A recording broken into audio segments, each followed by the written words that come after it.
আউযুবিল্লাহি মিনাশ শাইতানির রাজিম বিসমিল্লাহির রহমানির রহিম। আজকে আমরা প্রশ্নোত্তর পর্ব আলোচনা করব, আপনাদেরকে জিজ্ঞাসা করব, আপনারা সবাই উত্তর দেওয়ার চেষ্টা করেন, যে যতটুকু পারেন কথা বলার চেষ্টা করেন। সময় তো নাই আর, সামনে যেহেতু পরীক্ষা, একটু দেখি আমরা এমসিকিউ গুলোর কি অবস্থা। মাইনর এক দিয়ে শুরু করি, যে আইনগুলো আমরা পড়ছি সেই আইন থেকে প্রশ্ন জিজ্ঞাসা করি। খেয়াল করেন সবাই, সবাই বই বন্ধ করেন, শুধু আমার বই খোলা থাকবে, ঠিক আছে? কেউ কোনো ছলনার আশ্রয় নিবেন না, যে যতটুকু পারেন অতটুকু উত্তর দিবেন, না পারেন নাই, কিন্তু তারপরে ইয়ে করবেন না, ঠিক আছে? আমি আপনাদেরকে দেখতে পাই না, আপনারা তো সবাই অন্ধকারে, শুধু আমাকে দেখা যায়। তাহলে বুঝবো কিভাবে যে কে কি অবস্থায় আছেন? আচ্ছা, এবার আসেন প্রশ্ন। কোন আইন থেকে কখন কি জিজ্ঞাসা করতেছি কোনো ঠিক ঠিকানা নাই, উত্তর দিতে চেষ্টা করেন। সর্বপ্রথম আসেন, কোনো ব্যক্তি মানব পাচারের অধীনে, কোনো ব্যক্তি মানব পাচার আইনের অধীনে যদি অভিযোগ দায়ের করে, সেই ব্যক্তিকে প্রয়োজনীয় নিরাপত্তা দিতে হবে কত ধারা? কোনো ব্যক্তি, আগে ধারাগুলো তারপরে ভেতর থেকে জিজ্ঞাসা করতেছি। কোনো ব্যক্তি মানব পাচার, 17 প্রশ্ন 17 বুঝতেছেন তো? প্রশ্ন কি 17 বুঝতে হ্যাঁ। ধারা। পারেন? 17 ধারা, কোনো ব্যক্তি মানব পাচারের অধীনে যদি অভিযোগ দায়ের করে, পরবর্তীতে তার জীবনের নিরাপত্তার স্বার্থে কি করতে পারে? আদালত তাকে নিরাপত্তা প্রদান করার জন্য নির্দেশ দিতে পারে, আইন শৃঙ্খলা বাহিনীকে নির্দেশ দিতে পারে। আচ্ছা, তাহলে কত ধারার প্রশ্ন ছিল? মানব পাচারের 17 ধারার প্রশ্ন। এরপরে আসেন, মানব পাচার আইন অনুযায়ী যে তল্লাশি কার্যক্রম পরিচালনা করবেন, এই তল্লাশি কার্যক্রম পরিচালনার কত ঘন্টার মধ্যে এই রিপোর্টটা আপনাকে প্রেরণ করতে হবে? রিপোর্ট কোথায় কোথায় 72 ঘন্টা। জানি, তাই না? তাহলে 72 ঘন্টার মধ্যে রিপোর্ট প্রদান করতে হবে। যদি 72 ঘন্টা 3 দিন থাকে, তাহলে দুটোই দাগাবেন, কারণ 72 ঘন্টা সমান তো 3 দিন। অনেক সময় একটু বুদ্ধি ইয়া করে দেয়, যে চালাকি করে দেয়, দেখি একটা দেখে একটাই দাগাবে সে।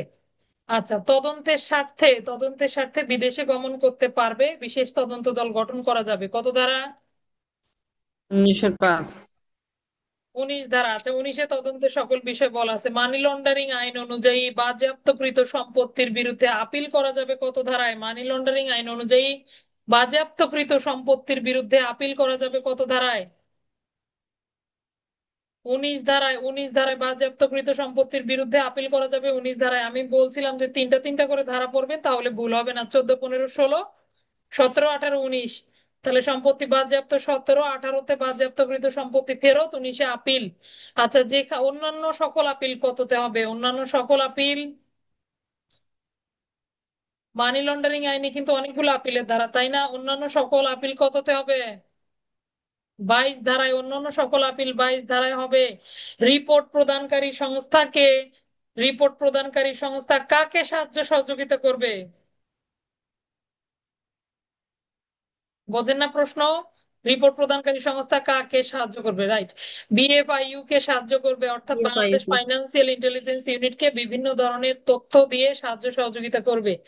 আচ্ছা, কোনো যদি সন্দেহজনক লেনদেন অনুষ্ঠিত হয়, বা যেই যেই হিসাবটা বন্ধ করার দরকার, নমিনির যে হিসাবটা বন্ধ করার দরকার, সেই হিসাবটা, উত্তর আগে, প্রশ্ন আগে জিজ্ঞাসা, আগে শোনেন প্রশ্ন তারপরে উত্তর দেন।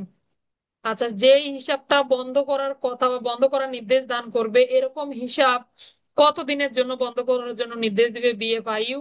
কতবার এইভাবে বন্ধ করতে পারবে? তাহলে দুইটা প্রশ্ন। কোন গ্রাহকের হিসাব যেখানে সন্দেহজনক লেনদেন হয়েছে সেটা বন্ধ করবে বিএফআইইউ, নির্দেশ দিবে কত দিনের জন্য? তাহলে 3 মাস পর্যন্ত বন্ধ 3 মাস, 30 দিন। 3 মাস কেন? আপনার সাথে সাথে আমিও 3 দিন বাধা 7 না। বার। 30 দিন, 30 দিন মানে 1 মাস আপনি লিখতে পারেন। 1 মাস, 1 মাস পর্যন্ত বন্ধ রাখতে পারবে, স্থগিত রাখতে পারবে, অবরুদ্ধ করার নির্দেশ দিতে পারবে। আর এরকম করে নির্দেশ কয়বার দিতে পারবে? 7 বার এইভাবে নির্দেশ দিতে পারবে। এরপরে আসেন, Bangladesh financial intelligence unit, BFIU এর প্রতিষ্ঠা কত ধারায়, আর বিএফআইইউ এর দায় দায়িত্ব কত ধারায়? এই দুইটা জায়গা আপনার মনে করেন, এই এটা ধারা। হলো 24-এ দেয়। 33। আর দায়িত্ব হলো চালাকি করে 23-এ। 24, 25 ধারা লিখলে তো আরে, হবে না। আমার প্রশ্নটা আগে বোঝেন, প্রতিষ্ঠা কত ধারায়? তাহলে প্রতিষ্ঠা কত ধারায়? 24 ধারায়। দায় দায়িত্ব কত 24 ধারায়? 24 23 ধারায়। তাই না? 23। আপনাদের উত্তর ভুল 23 হয়েছে, ধারা আপনাদের 23। উত্তরটা ভুল হয়েছে। তাহলে 25 24 ধারা, 36 25 ধারা তো দায়িত্ব আসবেই না। 24। 25 ধারা তো রিপোর্ট 23 আর প্রদানকারী 24। দায় দায়িত্ব। তাহলে 25টা কি রিপোর্ট প্রদানকারীর দায়িত্ব? তাহলে 25 ধারা নিয়ে আসতেছেন কেন এখানে? আচ্ছা, এরপরে আসেন, যেই ব্যক্তি, কোন ব্যক্তির সম্পত্তি যদি কি করা হয়, অবরুদ্ধ দেরি হবে। তাহলে কোনো ব্যক্তির যদি সম্পত্তি অবরুদ্ধকরণ করা হয় বা ক্রোক করার আদেশ দান করা হয়, ওই ব্যক্তি আবার ফেরত পাওয়ার জন্য আবেদন করতে পারবে। কত ধারায় ফেরত পাওয়ার জন্য আবেদন করবে? পারি না? 35 না 15 ধারা, 36? 15 ধারা কিরে 35 আসতেছে কেন? জরি না আমি দা, তুমি এগুলো কি ধারা লিখতেছো? এগুলো তো ধারাই নাই, কতগুলো ধারা আছে। কই আমি লিখে নাই তো। বলতেছো এর আগে তো লিখছো 33। আচ্ছা, কে লিখছো 33? ভুলভাল লিখেন না। আচ্ছা, 23 একটু লিখবো, মেসেজ দেন 23 সবাই। লিখবো, 33 লিখবো। একজনের কথার জন্য আরেকজনের কথা আসে না, মেসেজ দেন একটু সবাই, ঠিক আছে? লেখার সময় ঠিকঠাক করে লেখেন। এরপরে আসেন, যেই ব্যক্তি সম্পত্তি অবরুদ্ধ, কোনো একজন ব্যক্তি সম্পত্তি অবরুদ্ধকরণ করা হলো, ক্রোক করা হলো, এই যে সম্পত্তি অবরুদ্ধকরণ, এই বিষয়টা পেপারে দিতে হবে। কয়টা পত্রিকায় দিবে? বলেন, কয়টা পত্রিকায় দিতে পারবে? কি কি হয়েছে তোমাদের? তাহলে 2টি পত্রিকায় দিবে, এবং গেজেট আকারে প্রকাশ করবে। কি, কোথায়? পত্রিকায়। কয়টা পত্রিকা? 2টা পত্রিকা, একটা বাংলা একটা ইংরেজি পেপারের মধ্যে দিতে পারবে। আচ্ছা, এর পরের প্রশ্নে যাব আমরা। হ্যাঁ, ইংরেজি বাংলা পত্রিকায় দিবে। তদন্তে অসহযোগিতা করা, তদন্তে অসহযোগিতা করলে সেই ব্যক্তির দণ্ড। তদন্তে বাধা, অসহযোগিতা, 7 ধারা। যারা 7 ধারা লিখছেন ধন্যবাদ। এরপরে আসেন, কোন ব্যক্তি যদি তথ্য প্রকাশ করে দেয় যেই তথ্য তার প্রকাশ করার কথা না, সেই ব্যক্তির দণ্ড। 9 দ্বারা। 6 ধারায় তথ্য প্রকাশের দণ্ড, 7 ধারায় তদন্তে বাধা, অসহযোগিতা, আর মিথ্যা তথ্য দিলে 8 ধারায় দণ্ড। স্পেশাল জজ যদি অধিকতর তদন্তের আদেশ দেয়, তাহলে তিনি কতদিন সময় নির্ধারিত করে দিতে পারবেন? 6 মাস। 6 মাসের বেশি হবে না, 6 মাসের অধিক হবে না। আমি বলছি যে পড়ার সময় স্পষ্ট করে পড়বো আমরা, না হলে পরে আসবে 6 মাস, 6 মাসের কম, এগুলো তো ভুল হয়ে যাবে। তাহলে 6 মাসের বেশি হবে না, তার মানে সর্বোচ্চ 6 মাস পর্যন্ত সময় পাবে। দেখেন, অন্যান্য আইনের অধীনে পুলিশ রিপোর্ট দাখিলের ক্ষেত্রে কিন্তু কর্তৃপক্ষের অনুমোদনের অপরিহার্যতা নাই। এটা একটা ব্যতিক্রমী আইন। আপনি এখানে রিপোর্ট করেন, আর আপনি যাই থাকুক না কেন, এখানে অপরাধের বিচারার্থে যখন গ্রহণ করবে, তখনও কি করতে হবে? সুনির্ধারিত কর্তৃপক্ষের নিতে হবে, অনুমোদন নিতে হবে। এটা গুরুত্বপূর্ণ বিষয়, কর্তৃপক্ষের অনুমোদনের অপরিহার্যতা। এরপরে আসেন, আচ্ছা এরপরে আসেন, দণ্ড তো 4 ধারা, এটা তো আমরা পারি মোটামুটি। মানি লন্ডারিং থেকে অনেকগুলো প্রশ্ন জিজ্ঞাসা করা হলো। মানি লন্ডারিং এর সংজ্ঞা কত ধারা? সম্পৃক্ত অপরাধের সংজ্ঞা কত ধারায়? বলেন। মানি ও লন্ডারিং এর, আর হলো 2 বছর। হ্যাঁ, 2-এর ফল 2-এর 40 বছর। কালাবর্ষ। আর হচ্ছে অর্থ বা সম্পত্তি পাচার, অর্থ বা সম্পত্তি পাচারের সংজ্ঞা। এটা জানি। অর্থ বা সম্পত্তি পাচার 2-এর সরেয়া, অর্থ বা সম্পত্তি পাচার 2-এর ক, অর্থ বা সম্পত্তি পাচার। কি যে লেখেন আপনারা। আচ্ছা, মানব পাচারের যে ভিকটিম যারা থাকলো, তাদেরকে উদ্ধার করা এবং তাদের পরিবারে ফিরিয়ে দেওয়া, অথবা সামাজিক একাঙ্গীভূতকরণ, একত্রিত করা, তাদেরকে দেশে ফেরত নিয়ে এসে আবার স্বাভাবিক জীবনে ফেরত নিয়ে আসা। কত ধারায় আছে এই বিধান? বলেন। 37 ধারা। 37 ধারা সুরক্ষা বিধান, 37 ধারা উত্তর ভুল। আর কেউ কিছু লিখতে চান? প্রশ্নটা মূলত 2টা ধারার। একটাতে হচ্ছে মানব পাচারের ভিকটিমদেরকে কি করা, প্রত্যাবাসন করা, অর্থাৎ দেশে ফেরত নিয়ে আসা। কত ধারা? 33 ধারা। আর তাদেরকে সমাজের সাথে একত্রিত করা। যদি পরিবার ফেরত দেওয়া যায়, ফেরত নিল। অনেক সময় হয় কি, পরিবার ফেরত নিত না বা নেয় না, তখন কি করা হবে? সামাজিক ভাবে তারা যাতে সুস্থ জীবন যাপন করে, এই জন্য একাঙ্গীভূতকরণ করা যাবে। 36 ধারা। তাহলে প্রশ্ন ছিল 33 এবং 34। হ্যাঁ, মুক্তার উত্তর ঠিক আছে, ধন্যবাদ। এরপরে আসেন, ইলেকট্রনিক তথ্য প্রমাণের গ্রহণযোগ্যতা। মানব পাচার আইন অনুযায়ী ইলেকট্রনিক তথ্য প্রমাণগুলা কত ধারা মোতাবেক গ্রহণযোগ্য হয়? 30 ধারা। 31 ধারা ভুল তো, 31-এ হচ্ছে আপিল। তাহলে 30 ধারায় কি এগুলোর গ্রহণযোগ্যতা, ইলেকট্রনিক তথ্য প্রমাণের গ্রহণযোগ্যতা। আচ্ছা, ট্রাইব্যুনাল কি করতে পারবে? প্রোঅ্যাক্টিভ অর্ডার দিতে পারবে। কত ধারার বিধান মোতাবেক ট্রাইব্যুনাল সুরক্ষামূলক আদেশ প্রদান করে থাকে? কত ধারার বিধান 20। মোতাবেক সুরক্ষামূলক, হ্যাঁ হয়েছে, 22 ধারা। 22-এ ট্রাইব্যুনালের ক্ষমতা। এখানে প্রথম কথাটাই বলা আছে, ট্রাইব্যুনাল দায়ের আদালতের ক্ষমতা প্রয়োগ করতে পারবে এবং প্রোঅ্যাক্টিভ অর্ডার দিতে পারবে, অর্থাৎ সুরক্ষামূলক আদেশ দিতে পারবে সংশ্লিষ্ট ব্যক্তি বা ন্যায় বিচারের স্বার্থে। আচ্ছা, হ্যাঁ, ভুল উত্তর দিয়ে যদি টাইপিং মিস্টেক লেখেন, তাহলে তো মাইট দেওয়া দরকার আপনাদেরকে। আর যদি সত্যি টাইপিং মিস্টেক হয়ে থাকে, তাহলে ওকে। আচ্ছা, প্রতিরোধমূলক তল্লাশি, প্রতিরোধমূলক তল্লাশি করতে পারবে এই যে প্রতিরোধমূলক তল্লাশি করবে, এটা পরোয়ানা সহ নাকি পরোয়ানা ব্যতীত তল্লাশি করবে বলেন তো? এরকম প্রশ্ন আসলো, মানব পাচার প্রতিরোধ দমন আইন অনুযায়ী প্রতিরোধমূলক তল্লাশি করা হয় পরোয়ানা সহ, পরোয়ানা ব্যতি রেখে, দুইটাই একটাও নয়, কি হবে বলেন? দুইটাই, কারণ পরোয়ানা নিতে পারলে তো নিবে, ওই যে নিয়ন্ত্রণকারী কর্তৃপক্ষের নিকট থেকে অনুমোদন নিবে। না নিতে পারলে আলামত নষ্ট হয়ে গেলে তখন কি করতে পারবে? বিনা পরোয়ানায় করতে পারবে, ওখানে তল্লাশি করতে পারবে। আচ্ছা, এই যে দেখেন, একটু খেয়াল করি, এটা ভুল লিখলে তোমরা উত্তর মুক্তা, এটা দুইটাই হবে দেখো। 2 নম্বর পয়েন্টটা পড়ো, কোনো ব্যক্তির সাথে যদি এই আইনের অধীনে অপরাধ সংগঠনকারী কোনো সরঞ্জাম উপাদান আছে, তখন তল্লাশি পরোয়ানা সংগ্রহের বিলম্বের কারণে কেবলমাত্র তল্লাশি করা থেকে বিরত থাকা যাবে না। মানে পরোয়ানা নিয়ে তো তুমি পারবাই, পরোয়ানা থাকলে পারে না? অবশ্যই পারে। তবে যদি পরোয়ানা নিতে নিতে দেরি হয়ে যায় তাহলে বিনা পরোয়ানায়ও পারবে, এইটাই। আচ্ছা, এরপরে আসেন পতিতালয় স্থাপনা এবং, হ্যাঁ, পতিতালয় স্থাপনা এবং সেটা পরিচালনার দণ্ড। কত ধারা? পতিতালয় স্থাপনা এবং সেটা পরিচালনার দণ্ড 12 ধারা। এগুলো 12। ধারা কিন্তু আসে, তাই না? এমসিকিউ এর মধ্যে আসে। ভিকটিমকে হুমকি প্রদান করলো, ভয় দেখালো, 14। পরিবারের সদস্যকে ভয় দেখালো, 14 ধারা। পতিতাবৃত্তির উদ্দেশ্যে লোক ভুলানো, এটা আমরা সবাই পারি, 13 ধারা। জবরদস্তিমূলক শ্রমে কোনো ব্যক্তিকে নিয়োজিত করা, 10। 9 ধারা। নয় 9। নয় 10-এ তো অপহরণ, হ্যাঁ চুরি, আটক। হ্যাঁ 9। সংঘবদ্ধ মানব পাচারের দণ্ড, সংঘবদ্ধ মানব পাচারকারীদের দণ্ড। 7-এ সংঘবদ্ধ মানব পাচারকারীদের দণ্ড, অপরাধ সংগঠনে প্ররোচনা বা সহায়তা দিলে দণ্ড কত? 8-এর 1/2। সহযোগী হলে 8-এর 2, বাদ বাকি সকলগুলো 8-এর 1। মানব পাচার কাকে বলে? কত ধারা? মানব পাচার অপরাধ বলে গণ্য হবে কত ধারা, আর দণ্ড কত ধারা? তাহলে কাকে বলে? 3। 8। অপরাধ হবে 6-এর 1, দণ্ড হলো 6-এর 2। তাহলে তিনি কিন্তু অপরাধ নয়, ঠিক আছে? তিনি শুধু কি মানব পাচার কাকে বলে, আর অপরাধ হবে মানব পাচার যে একটি অপরাধ, এটি বলা আছে 6 ধারায়। আচ্ছা, তাহলে একটা একটা করে আইন ধরলেই ভালো হয়, তাই না? মোটামুটি শেষ হয়ে গেল। তাহলে ওদিকে মানি লন্ডারিং শেষ হলো, এদিকে গেল মানব পাচার। আমরা এরপরে যাব মাদক দ্রব্য নিয়ন্ত্রণ আইন, খুবই গুরুত্বপূর্ণ একটা আইন, মাদক দ্রব্য নিয়ন্ত্রণ আইন। গোপন অভিযান এবং নিয়ন্ত্রিত বিলি, সংজ্ঞা কত ধারায় এবং কত ধারার বিধান মোতাবেক গোপন অভিযান এবং নিয়ন্ত্রিত বিলি পরিচালিত হয় বলেন, উত্তর দেন। আচ্ছা, প্রথমে 35 সংজ্ঞাটা হইল। বলেন। 2-এর 15-তে হ্যাঁ, হচ্ছে সংজ্ঞা, আর 35 ধারার বিধান মোতাবেক নিয়ন্ত্রিত বিলি কতদিন পর্যন্ত বলবৎ থাকে বলেন তো? কতদিন পর্যন্ত অনুমোদন দিতে পারে নিয়ন্ত্রিত বিলির? 3 মাস। 3 মাস। 3 মাস পর্যন্ত নিয়ন্ত্রিত বিলির অনুমোদন দিতে পারবে। আর যেই ব্যক্তিবর্গ, যেই পুলিশ অফিসার নিয়ন্ত্রিত বিলির সঙ্গে জড়িত থাকবে তাদের বিরুদ্ধে কি করা যাবে না? তারা ব্যবস্থা নেওয়া মাদকদ্রব্য যাবে নিয়ে, না, তারা নিয়ে যাবে না। মাদকদ্রব্য এই আইনের অধীনে অপরাধী বলে গণ্য হবে না। তারাও তো জড়িত থাকবে কিন্তু তারা অপরাধী বলে গণ্য হবে না। এবার আসেন, বেআইনি 35-এর এবং 5। হয়রানিমূলক তল্লাশি করলে সংশ্লিষ্ট পুলিশ অফিসারের বিরুদ্ধে বা সংশ্লিষ্ট ওই অফিসারের বিরুদ্ধে ব্যবস্থা 39-এর 2। 39-এর 39। 2 না, দুঃখিত, 39। 39-এই আছে দণ্ড, 39-এর 1 আর কি দণ্ড।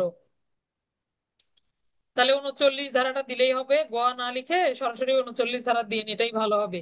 তাহলে হয়রানিমূলক তল্লাশি যদি করেন বা করান, অথবা কি করতে পারেন, যদি কোনো ব্যক্তি বাজেয়াপ্তযোগ্য বস্তু তল্লাশি করার নামে কোনো সম্পদ আটক করেন, কি লিখছে? ডিএমপি কত? কেন ডিএমপি 51, 51, 52। ধারা পড়ছি আমরা, হ্যাঁ, এই তো, পারে তো সবাই।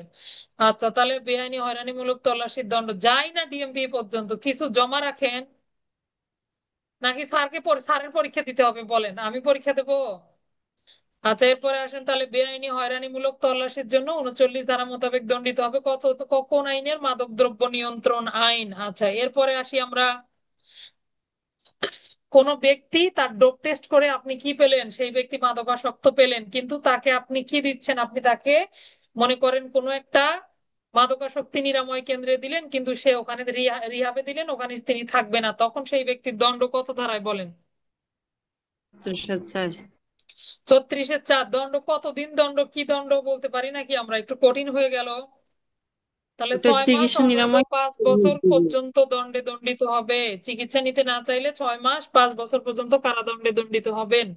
আচ্ছা, এবার আসেন, নেশাগ্রস্ত অবস্থায় যদি জনসাধারণের বিরক্তি সৃষ্টি করে তখন দণ্ড। 36-এর 5, 36-এর 5। আর যদি এই একই দণ্ড আপনাকে বলে কোনো ব্যক্তি মাতাল অবস্থায় ইয়ে নষ্ট করলো, পেনাল কোড আইন অনুযায়ী তার দণ্ডের ব্যবস্থা 510। 510। তাহলে 510 আমরা এগুলোও শিখে ফেলছি। বাহ, মাশাল্লাহ।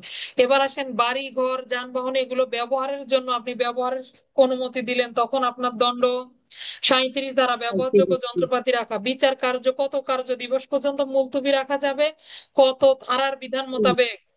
তাহলে 3 কার্য দিবস পর্যন্ত মুলতবি রাখা যাবে 49 ধারার বিধান মোতাবেক। কিন্তু নর্মালি বিচার কার্য একটানা চলবে, একেবারেই প্রয়োজন হলে ন্যায় বিচারের স্বার্থে এটা করা যাবে। মাদকদ্রব্য নিয়ন্ত্রণ আইন অনুযায়ী জামিন সংক্রান্ত বিধান আলোচনা করুন। কত মাদকদ্রব্য নিয়ন্ত্রণের জামিনের বিধান? 47 ধারা, গুরুত্বপূর্ণ ধারা। মাদকদ্রব্য নিয়ন্ত্রণ আইন অনুযায়ী জামিনের বিধান। বিধি লঙ্ঘনের দণ্ড আলোচনা করুন। বিধি লঙ্ঘনের দণ্ড বা পুলিশ অফিসারকে অসহযোগিতা, সরকারি কর্মকর্তাদেরকে অসহযোগিতার দণ্ড 42 ধারা। তাহলে 42-এ 2 রকমের কথা বলা আছে। একটা হলো যদি বিধি লঙ্ঘন করে, যেটা কোনোভাবেই অন্য ধারায় দিতে পাচ্ছেন না, সেটা 42-এর 1। আর যদি এই সরকারি সংস্থার সদস্যদেরকে যদি কি করে, অসহযোগিতা করে, তার দণ্ড হলো 42-এর 2। তাহলে 42 ধারাতেও দণ্ড আছে। আচ্ছা, এরপরে আসেন মাদকদ্রব্য নিয়ন্ত্রণ আইন অনুযায়ী কত কার্য দিবসের মধ্যে আপিল করতে হবে, কোথায় আপিল করবেন? এই এখতিয়ার সম্পন্ন আদালতে 30 এখতিয়ার দিনের মধ্যে সম্পন্ন আপিল করতে হবে। আদালতে 30 কার্য দিবসের মধ্যে আপিল করা যাবে। 30 কার্য দিবসের মধ্যে আপিল করা যাবে। অপরাধের আইনগত অনুমান বলছিলাম মাদকদ্রব্য নিয়ন্ত্রণ আইনের 55 ধারা। মানব পাচারের 55, কত হ্যাঁ। ধারা বলেন?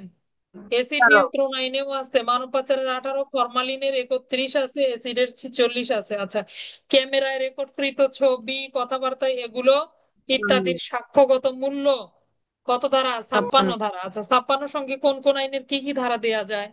তাহলে দ্রুত বিচার আইনের কত ধারা আছে? সাইবার 7 উত্তর বিচার ধারা, আইনের দ্বারা 7 ধারা। তারপরে কিসের নারী 7 শিশুর ধারা আছে রে? হচ্ছে দ্রুত বিচারের 7 ধারা এই কথা দ্রুত বলা বিচার। আছে। দ্রুত বিচার না কিসই জানি যায় না, আমাদের সে পড়াতে দিয়া সাইবার বন্ধুরা আমি বুঝি ভুল সাইবার ভাবতেছি। সাইবার আইনশৃঙ্খলা আইনের বিঘ্ন দেয়। 43। আচ্ছা, সাইবার আইনের সাইবার সাইবারের 43, 43। নারী 43, শিশু সাইবারের 43 ধারাও একটা একটা করে বলো। সাইবারের 43, মাদকদ্রব্য নিয়ন্ত্রণ আইনে 56, দ্রুত বিচারের কত? 56, এটা নারী পরিষ্কার শিশু করেন। 14 না? দ্রুত বিচারের 14 ধারা না? না, 14। তাহলে তোমরা এগুলো কি বলতেছো? দ্রুত বিচারের 14। আর পর্নোগ্রাফির কত? পর্নোগ্রাফি নিয়ন্ত্রণ আইন 6। 7। 7। এটা কত মূল্য? হাতে বলো বিশেষজ্ঞের মতামত। 7 তুমি কিভাবে নিয়ে আসো এগুলো? ছয় ছয় সাথে আচ্ছা, ছয়ে যে করে মুক্তির আমার ভিতরে কালকে চলে যায়। ছয়ে পরীক্ষা, আর ছয়- ওরা যে কি করতেছে ছয়েও পাগলাগুলো। ছয়েও সাক্ষ্যগত মূল্যের ইয়ে আছে, ছয়েও নয়। 6, 7 হবে না। 7-এ বলা আছে বিশেষজ্ঞের মতামত। কোন কোন বিশেষজ্ঞ হবে, কারা কারা, তারা কোন কি বিভাগ থেকে পড়ালেখা করবে, এগুলোর কথা বলা আছে। তাহলে মাদক দ্রব্য মোটামুটি শেষের দিকে, এই দণ্ডগুলা কিন্তু গুরুত্বপূর্ণ, ঠিক আছে? এরপরে প্রথম দিকে আবার যাব। প্রথম দিকে কিছু বিষয় গুরুত্বপূর্ণ, যেমন 24 ধারাটা অনেক গুরুত্বপূর্ণ। দেহ তল্লাশির জন্য নিম্নলিখিত কোন পরীক্ষা করা যায় না? এরকম একটা সালে প্রশ্ন আসছে। X ray, ultrasonogram, endoscopy, mammography আসছে না পরীক্ষা সালে? ডেমোগ্রাফি। তাহলে ডেমোগ্রাফি ম্যামোগ্রাফি করা যায় না। আপনার এই পরীক্ষাগুলো যদি মুখস্থ থাকে, আপনার যেটা মিলবে না আপনি সেটাই দাগিয়ে দিবেন যে এটা যায় না। মাদকদ্রব্য নিয়ন্ত্রণ আইন পুরোটাই একটা গুরুত্বপূর্ণ আইন। আচ্ছা, এরপরে আসেন লাইসেন্স সংক্রান্ত একটু পড়ি, যদিও এই জায়গাটা আমার কাছে কম গুরুত্বপূর্ণ লাগে, লাইসেন্সের বিষয়গুলো। কিন্তু অনেক পেঁয়াজ, তাই না? কোনটাতে লাইসেন্স দিবে, কোনটাতে লাইসেন্সের শর্ত ভঙ্গ করবে। আচ্ছা, লাইসেন্স যদি পর পর কতদিন পর্যন্ত লাইসেন্স নবায়ন না করলে সেটি আর নবায়নযোগ্য বলে বিবেচিত হবে না? হ্যাঁ, 3 বছর। 3 বছর। 3 বছর পর্যন্ত যদি নবায়ন না করে তাহলে এটা নবায়নযোগ্য বলে বিবেচিত হবে না। এরপরে আসেন, একটা প্রেসক্রিপশন দিয়ে আপনি কয়বার আপনি ড্রাগস নিতে পারবেন ঔষধ হিসেবে? একবার 12। একবার। একবারের বেশি কিন্তু আপনি কি করতে পারবেন না, মাদক দ্রব্যকে ঔষধ হিসেবে সেবন করতে পারবেন না। এরপরে মাদক দ্রব্য উৎপাদন সংক্রান্ত নিয়ম নীতিগুলা কোথায় বর্ণনা করা আছে? অ্যালকোহল, অ্যালকোহল উৎপাদন সংক্রান্ত বিধিবিধান। তাহলে 10। অ্যালকোহল ব্যতীত হলে 9, অ্যালকোহল হলে 10। এই কথাটা আপনাদেরকে বুঝাইতেই পারি না যে 9 দেন 10-এর জায়গায়, 10 দেন 9-এর জায়গায়। তাহলে অ্যালকোহল ব্যতীত হলে, মুক্তা হলো 9 লিখতেছো? মুক্তা, তুমিও 9 লিখতেছো। আমি জিজ্ঞেস করছি অ্যালকোহল। অ্যালকোহল ব্যতীত নয়, আর অ্যালকোহল 10।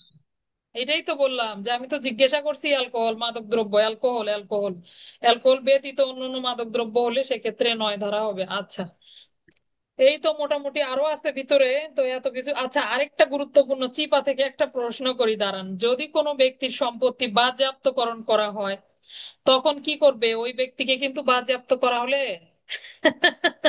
আগেই উত্তর দিয়ে দিছে রঞ্জু স্যার, দেখেন না, হয়নি হয়নি, উত্তর সঠিক হয়নি। দাঁড়ান আমি এটা বলি। 15 দিনের মধ্যে করতে হবে। আমার জরিনা বলে দিছে কি বাবা? তাহলে যদি আপনি এই যে যে ব্যক্তি সম্পত্তি বাজেয়াপ্ত স্যার করা এইটা হলো স্যার তাকে তো 33 সুযোগ ধারার দিবে। প্রশ্ন না স্যার? 18 ধারার নাকি স্যার? 18 ধারার প্রশ্ন। 27 ধারা তারা মাত্র বাজেয়াপ্ত করার 15 পদ্ধতি। দিনের মধ্যে। কি বল, ক্লাস নেই শোনা কি? বাবা বলছি। ও 15 দিনের মধ্যে নোটিশ দিবে, 15 দিনে, 27-2। 1 ঘন্টা যা, চলো চলো। ঠিক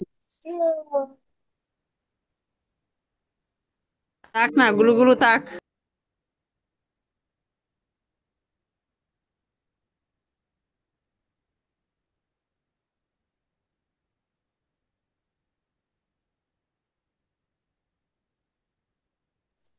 আচ্ছা, এরপরে আমরা তাহলে 27 ধারা থেকে প্রশ্নটা জিজ্ঞাসা করার আগে আপনাদের উত্তর রেডি। মিজান সাদ্দাম ভাইয়া লিখছে, যতই সিপাই যান আমরা আছি।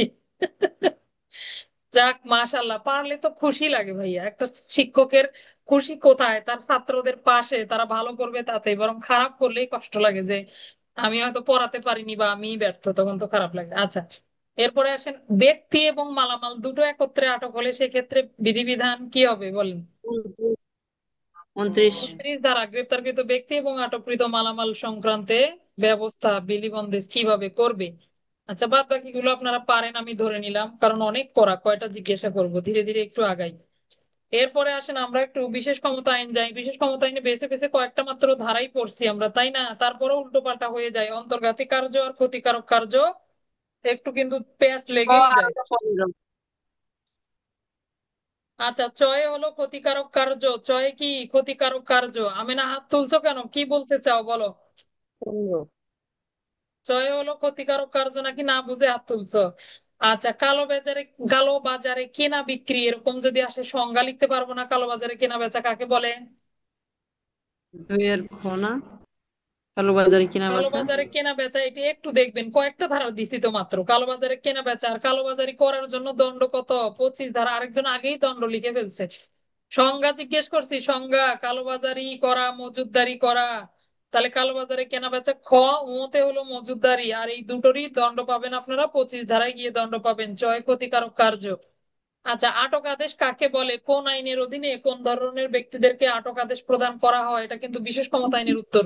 কত ধারা? 3 ধারা। 3 ধারায় বলা আছে আটক আদেশ, যদিও আমি এতগুলো জানি। পড়াইনি। 3 ধারা। আচ্ছা, এরপরে আমরা যাব পরে যেগুলো পড়ছি, দেখেন অন্তর্ঘাতী কার্য কত ধারা? অন্তর্ঘাতী কার্য করার দণ্ড কত ধারা? 15। আর ক্ষতিকারক কাজের দণ্ড কত ধারা ছিল? ক্ষতিকারক কাজের দণ্ড, ক্ষতিকারক কাজের মানে নাই। ক্ষতিকারক কাজের দণ্ড 16 ধারা। ক্ষতিকারক কাজ পড়ছি চয়ে, কিন্তু দণ্ডটা কততে? দণ্ড গিয়ে পাবো আমরা 16 ধারায়। এরপরে আসেন সান্ধ্য আইন। সান্ধ্য আইন কাকে বলে? কে দিতে পারে আইন? এই আইন কে 20। জারি করতে পারে, বা এই বিধানটা কে প্রয়োগ করতে পারে? তাহলে জেলা ম্যাজিস্ট্রেট কিন্তু সরকারের নিয়ন্ত্রণ সাপেক্ষে সান্ধ্য আইন জারির নির্দেশ দিতে পারে। কত ধারা? 24 ধারা। যে ব্যক্তি লঙ্ঘন করবে তার দণ্ড কত? 24-এর 2-এই কিন্তু দণ্ড, 1 বছর পর্যন্ত দণ্ডে দণ্ডিত হবে। এরপরে 25 ধারাটা আপনারা পারেন সবাই, তাই না? জিজ্ঞাসা করার দরকার আছে 25 ধারা। তাহলে সর্বপ্রথম 25 ধারা কালোবাজারি মজুদদারির দণ্ড, আমি একবারে বলে দেই, দ্রুত হবে। কালোবাজারি মজুদদারির দণ্ড 25 ধারা। 25-এর কয়ে নোট টোট কারেন্সি নোট এগুলো জালকরণ। ক্ষয়ে হলো চোরাচালান করার শাস্তি। গয়ে হলো ওই যে পেনাল কোডের 272 থেকে 76 পর্যন্ত যে ধারাগুলো, এই সংক্রান্ত অপরাধ যদি করেন আপনি, এখন দণ্ড হলো 25-এর 2-এ। আর 25-এর 2-এর আবার দ্বিতীয় অংশতে আছে মাথার তেল, গোসলের সাবান, এগুলো যদি আপনি ভেজাল করেন, অপরাধ সকল অপরাধের চেষ্টা করলে আর কোম্পানি কর্তৃক সংগঠিত অপরাধ আর দণ্ডটা বলেন কোন ব্যক্তিকে কয় উপায়ে মৃত্যুদণ্ড কসমেটিক দিতে স্যার, হয়? কসমেটিক। হ্যাঁ, তাহলে কি প্রসাধনী সামগ্রী না স্যার? ওইটাই তো প্রসাধনী তেলের সাবান বলেন। বলছে। প্রসাধনী সামগ্রী বলেন আর কসমেটিক্স বলেন, দুটো তো একই ভাষা। তাহলে 25-এর 2-এ 2 তো বললাম, ভুল বলছি নাকি? না। আচ্ছা, এরপরে আসেন কোম্পানি কর্তৃক সংগঠিত অপরাধ গেল। এরপরে ও কোন বিশেষ ক্ষমতা আইন অনুযায়ী কোন ব্যক্তিকে কয় উপায়ে মৃত্যুদণ্ড কার্যকর করা যায়, এরকম প্রশ্ন আসলে দুই উপায়ে তাহলে কি কি দুই করা উপায়ে যায়? ফাঁসিও দেওয়া যায়, গুলি করেও মেরে ফেলা যায়, মানে মেরে ফেলা বলতে মৃত্যুদণ্ড কার্যকর করা যায়। আর আপিল করতে পারবে 30 ধারায় বিধান। গুলির ফাঁসি, এই যে নেন গুলির ফাঁসি। শর্টকাট তৈরি করা শুরু করছে স্যারের মতন। স্যারের ছাত্র হইতেছে, আল্লাহ গো আল্লাহ। আচ্ছা, এরপরে আসেন একটু জুয়া খেলা থেকে ঘুরে আসি। কি কি শাস্তির ব্যবস্থা জুয়া আইন অনুযায়ী? কোন ব্যক্তি সাধারণ ক্রীড়া ভবনে উপস্থিত আছেন কিন্তু তিনি কোনো জুয়া খেলার সাথে সম্পৃক্ত নন, তিনি দর্শক হিসেবে সেখানে দাঁড়িয়ে আছেন, সংশ্লিষ্ট ব্যক্তির কি অপরাধ হয়েছে কি হয় নাই আলোচনা করুন। অপরাধ হবে হয়েছে স্যার। তাহলে জুয়া খেলার স্থলে থাকলেই সেই ব্যক্তিকে কত ধারা, 4 ধারার বিধান অনুযায়ী তাকে অপরাধের আওতায় নিয়ে আসা যাবে। কারণ জুয়া খেলা এমন একটা অপরাধ, ঘৃণ্যতম অপরাধ, যেখানে উপস্থিত থাকলেও কি হয়, দণ্ড হয়। হ্যাঁ, সংশ্লিষ্ট ব্যক্তি ক্রীড়া ভবনে উপস্থিত থাকলেই দণ্ড। কত ধারা? 4 ধারা। প্রবেশ এবং তল্লাশি, কে কে প্রবেশ করতে পারবেন, কোন পদমর্যাদার কর্মকর্তার অনুমোদন সাপেক্ষে প্রবেশ করা যায় বলেন? খালি ধারাই 5 লিখছে, পুলিশ যে আমি সুপার জিজ্ঞাসা করতেছি পুলিশ কোন সুপার অনুমোদন কর্মকর্তা। সাপেক্ষে স্যার। জেলা ম্যাজিস্ট্রেটের ক্ষমতা সম্পন্ন যে কোনো কর্মকর্তা, পুলিশ সুপার স্যার, তিনিও পারবেন। আর তারা যদি কাউকে ক্ষমতায়ন করেন সেই ব্যক্তিগুলাও তারাও পারবে পারবেন। তাহলে কখন তল্লাশি করতে পারবে, প্রবেশ করতে পারবে? দিনে, রাতে, দিনের বেলা সকালে? যে যে দিনের সময় বেলা, কোনো সময় রাতে? স্যার হ্যাঁ, দিনে বা রাতে যে কোনো সময় কি করতে পারবে, প্রবেশ করতে পারবে, প্রবেশ তল্লাশি করতে করতে পারবে। পারবে। এরপরে আসেন, কোন ব্যক্তি তাকে দণ্ডিত করার জন্য কি করার প্রমাণ অপ্রয়োজনীয়, সংশ্লিষ্ট ব্যক্তি যে ব্যবস্থাপনার দায়িত্বে থাকেন। কত 9 ধারা? ধারা স্যার। 9 ধারা। 9। 9 9 ধারা, দ্বারা 8 ধারা আসতেছে কেন আল্লাহ রে? 9 ধারাই হলো 9 প্রমাণ অপ্রয়োজনীয়, অর্থাৎ যিনি ব্যবস্থাপনার দায়িত্বে থাকেন তার কোনো প্রমাণ করার দরকার নাই, তাকে এমনি দণ্ড দেওয়া যাবে। আর বিনা পরোয়ানায় গ্রেপ্তার কত ধারা? 5 ধারা স্যার। 11 11 ধারা। বিনা পরোয়ানায় গ্রেপ্তার, 11 প্রকাশ্য 11 স্থানে পশুপক্ষীকে 5 ধারা। লড়াইয়ে নিযুক্ত করলে দণ্ড। 11 ধারায় বিনা পরোয়ানায় গ্রেপ্তার করা যাবে, ম্যাজিস্ট্রেট কর্তৃক 50 টাকা 1 মাস পর্যন্ত অর্থদণ্ডে দণ্ডিত হইবে। হুম, এগুলাই বলেন ফাঁকিবাজি। আচ্ছা, এরপরে আসেন, দৈহিক কসরতের খেলা দেখাইলে অপরাধ বলিয়া গণ্য হবে না। 11 খ বর্ধিত দণ্ড 11 আগের চেয়ে কত দণ্ড দেয়া যাবে? দ্বিগুণ দ্বিগুণ দণ্ডে দণ্ডিত করা যাবে। মাশাল্লাহ, সবাই সামনে আসলে না বুঝতে পারি যে কে ফোন টিপতেছেন। মোবাইল চার্জে দেন, টেপেন, আর একটা হয় আর একটা, এগুলো ফাঁকিবাজি কথা চলবে না। পিতামাতার ভরণ পোষণ আইন অনুযায়ী পিতামাতার ভরণ পোষণ কাকে বলে? না পিতামাতার ভরণ পোষণ কাকে বলে? কি না বলতেছো তুমি জরিনা, পড়াবাদ দিয়ে? তিন না দ্বারা বলছি পিতামাতার ভরণ পোষণ। তিন 3 দ্বারা কি কি করবে তারা? পিতামাতার ভরণ পোষণে তারা কি কি করবে? খাদ্য, বস্ত্র, বাসস্থান, চিকিৎসা। শুধু কি থাকবে না, শিক্ষার জায়গায় সঙ্গ প্রদান শিক্ষা আসবে। থাকবে না। সঙ্গ থাকবে না প্রদান হ্যাঁ করতে হবে, কিন্তু সঙ্গ একাধিক প্রদান এটা ভরণ পোষণ বলে গণ্য হবে। সম্প্রদান এবার আসেন, ভরণ পোষণ করতে কিন্তু তিন হবে দ্বারাটা একাধিক দিতে হবে, সন্তান যে হলে তাদের পিতামাতার। সাথে পরামর্শ করিয়া এবং হুম, একাধিক সন্তান হুম। হলে তাদের সাথে পরামর্শ করতে হবে তাহলে তারপরে যদি পাশে পাশে আমাদের লিখিত তাদের প্রশ্নেরও উত্তর হয়ে যাচ্ছে, তাই না? তাহলে 3 ধারা থেকে পিতামাতার ভরণ পোষণ করবে। যদি কোনো ব্যক্তি পিতামাতার ভরণ পোষণে অসহযোগিতা করে, স্বামী স্ত্রীকে বাধা দিল, স্ত্রী স্বামীকে বাধা দিল, সেই ব্যক্তিদের দণ্ড কি হবে? এটা সবার দণ্ড 5 পাঁচে তো ধারা। থাকবে হ্যাঁ, পাঁচ নিজের দ্বারা পিতামাতা হলে আপনি নিজে ভরণ পোষণ দিচ্ছেন না, আপনার দণ্ডও 5 ধারা। আপনার পরিবারের অন্য সদস্য ভরণ পোষণ দিতে দিচ্ছে না, তাদের দণ্ডও 5 ধারা। সবার দণ্ডই 5 ধারা। ঠিক আছে, সোজা, এটা মনে রাখা। এবার আসেন পর্নোগ্রাফি। পর্নোগ্রাফি সবচেয়ে সমাজের বড় 6 মাস অবক্ষয়। 1 লক্ষ টাকা। ধন্যবাদ হামিদা, দণ্ডটাও মুখস্থ করছো, তার জন্য তোমাকে ধন্যবাদ। আচ্ছা, এবার আসেন, পর্নোগ্রাফি কাকে বলে, সংজ্ঞা কত ধারায় পর্নোগ্রাফি কাকে বলে? সংগ্রাফী হলো 2 এর ঘ 2 এর গরুর গ হলো পর্নোগ্রাফি। পর্নোগ্রাফি কাকে বলে পর্নোগ্রাফি সংজ্ঞাটা পড়ে নেবেন, গুরুত্বপূর্ণ সংজ্ঞা। পর্নোগ্রাফি নিয়ন্ত্রণ আইনের অধীনে কোন পদমর্যাদার কর্মকর্তা তদন্ত করতে পারবেন? তদন্তের সময়সীমা কতদিন? পুলিশ সুপার 30-15 সেই হ্যাঁ রে, পুলিশ পদমর্যাদা। সুপার তদন্ত করবে রে জরিনা, এগুলাই পড়াইছি রে তোমাকে। সাব ইন্সপেক্টর সাব ইন্সপেক্টর তাহলে সাব ইন্সপেক্টর পদমর্যাদার নিম্নে নন এমন ব্যক্তি কি করবেন? তদন্ত করতে পারবেন। তদন্ত সময়সীমা কত পাবেন? 15 কার্য দিবসের মধ্যে তদন্ত সমাপ্ত করবেন, মানে 30 কার্য দিবসে তদন্ত সমাপ্ত করবেন। যদি না পারেন তখন আরো অতিরিক্ত 15 কার্য দিবস, না পারলে আরো 15 কার্য দিবস। একটা হলো এসপি স্যারের অনুমোদন ক্রমে বাড়বে, আর একটা ট্রাইব্যুনাল নিকট থেকে বাড়ানো যাবে। আচ্ছা, এরপরে এরপরে আসেন পর্নোগ্রাফি। কোন ব্যক্তি পর্নোগ্রাফি প্রকাশ করার মাধ্যমে কি করলো? গণউপদ্রব সৃষ্টি করলো। একটু সামনে আসলেও তো পারেন। আচ্ছা, তাহলে পর্নোগ্রাফি প্রদর্শনের মাধ্যমে উপদ্রব সৃষ্টি করলো, দণ্ড বলেন তাড়াতাড়ি। 8-4 8-4 গণউপদ্রব করলে, 8-4 কোন ব্যক্তি সামাজিক মর্যাদা হানি করলেন। সামাজিক মর্যাদা 2 8-2 সামাজিক মর্যাদা হানি করা, ভয়ভীতি, হুমকি দেওয়া, থ্রেট দেওয়াও কিন্তু 8-2 আছে। অর্থ আদায়ের চেষ্টা করা, এটাও 8-2। আর যদি পর্নোগ্রাফি করার জন্য মানুষকে যুক্ত করে কি করে? সাইন করায়, চুক্তি করে, তখন সেই ব্যক্তির দণ্ড 8-1 8-1 দণ্ড। আচ্ছা, মনে করেন কোন একজন ব্যক্তি, একটা প্রশ্ন এমসিকিউ লিখিত প্রশ্নের উত্তর দেন।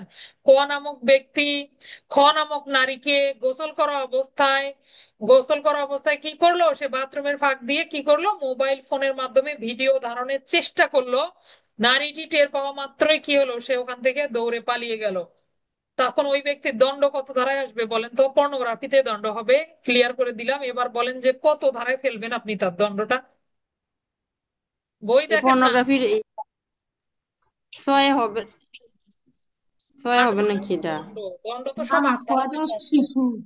কিন্তু হ্যাঁ, আটের আটের কততে হবে কমই বলো? হবে না স্যার।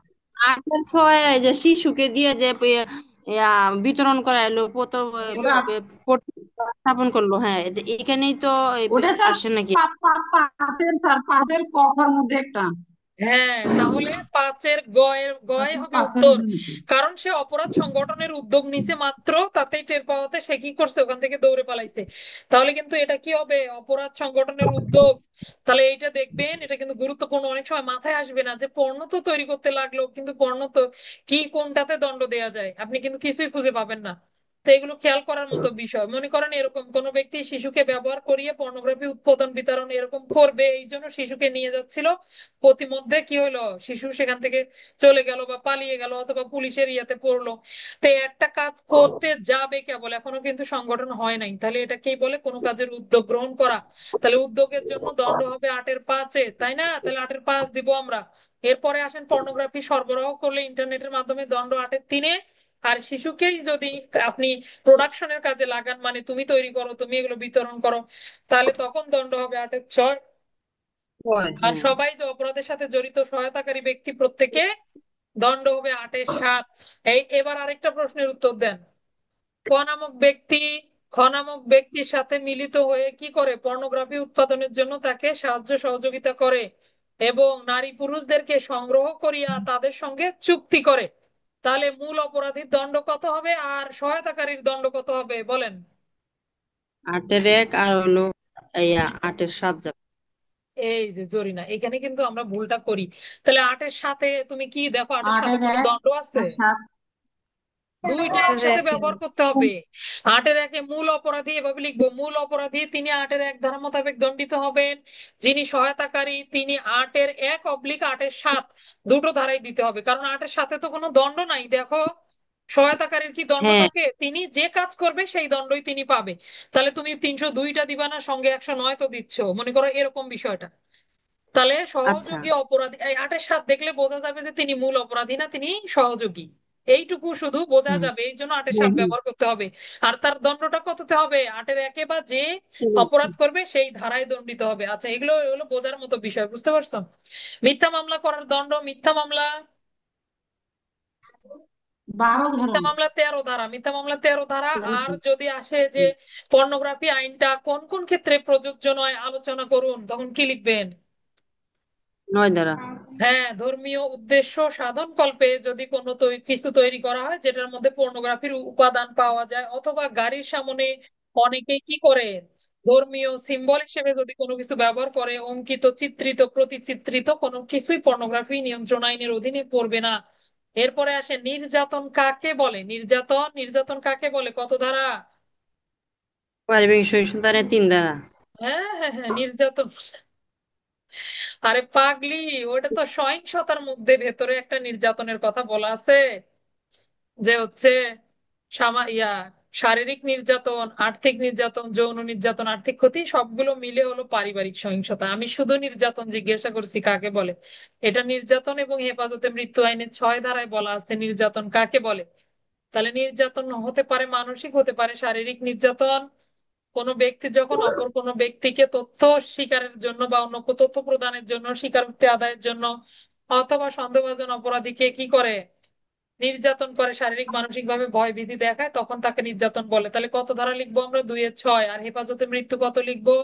2-এর 7। তার মানে যে কোনো পুলিশ অফিসারের হেফাজতে হোক বা আইন শৃঙ্খলা বাহিনীর সদস্যদের হেফাজতে যদি মৃত্যুবরণ করে, এটাই হেফাজতে মৃত্যু বলে গণ্য হবে।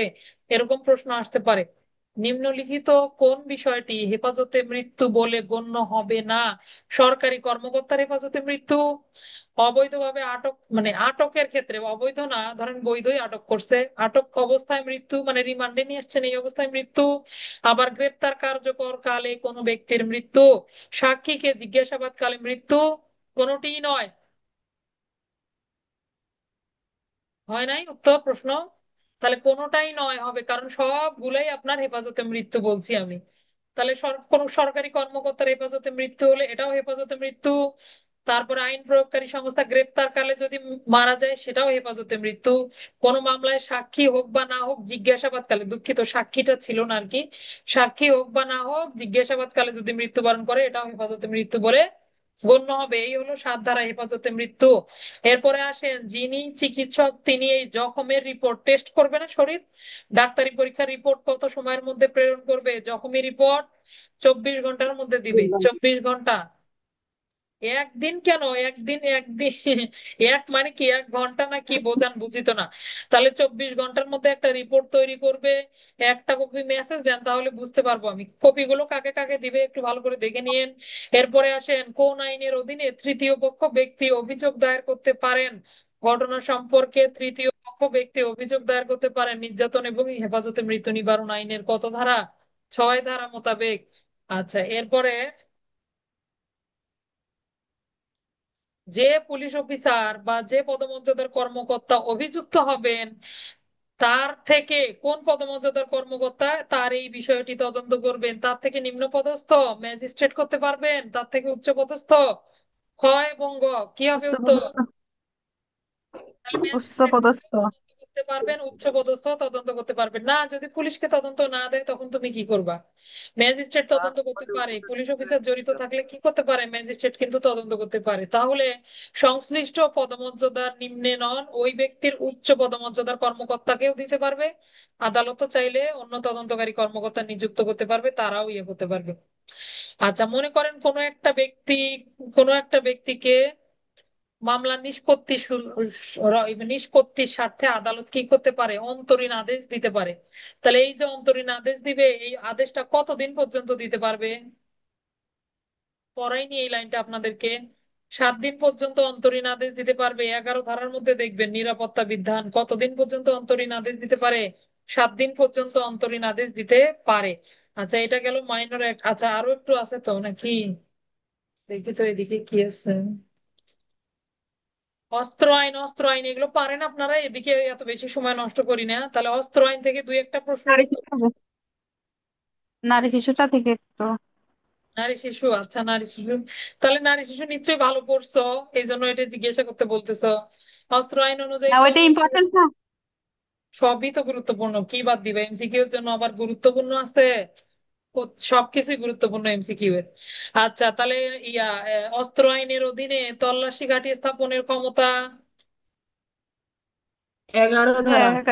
11 তল্লাশি ধারায়। ঘাঁটি স্থাপন করতে পারবে 11 ধারা মোতাবেক।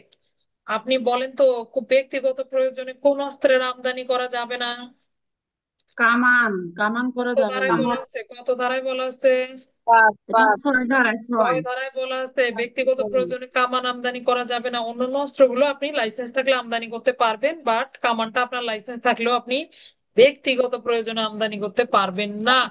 আচ্ছা, বাদ বাকি গুলো আমরা পারি, জ্ঞাতসারে এই সেই তদন্ত, তামাদি কাল নোটিশ, এগুলো আপনারা পারবেন। দেখি আমার ব্যাচমেট নারী শিশু পড়তে চাইলেও নারী শিশু পড়ি।